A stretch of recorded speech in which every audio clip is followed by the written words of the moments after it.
Pour qui ça, il y a des logos qui coûtaient un petit casse-cob et puis il y a des autres qui coûtaient bien cher. Ça qui passe, est-ce que c'est vous le graphic designer ou bien, en tout cas, souvent entrepreneur ou bien on dit parce que vous avez un graphic designer déjà, ou souvent vous avez des questions ça déjà. Et je dis c'est ça que je vais laisser répondre.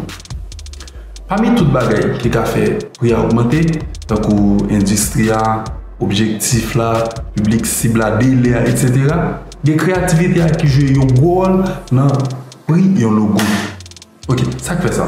Parce que créativité à lui-même, il joue un rôle dans la conception logo.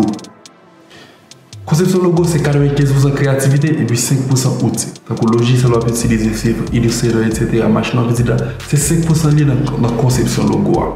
Tout ce travail là, c'est créativité. C'est Maya qui fait.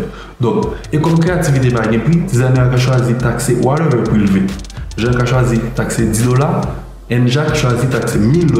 Donc, c'est vous même client qui connaît qui budget, combien vous gagnez, combien vous gagnez, mais qui est son service. Donc, c'est ça. Et pour me démontrer ça, je vais vous montrer comment faire un logo dans 15 minutes. Mais pourtant, même logo ça, je vais réfléchir sur comment je vais venir avec déposer environ 2 jours. Avant moi ici, j'ai une idée. Bon, c'est pas que 2 jours vraiment focus, mais il était là dans l'esprit de mon travail. Donc, m'invite à regarder la vidéo ça.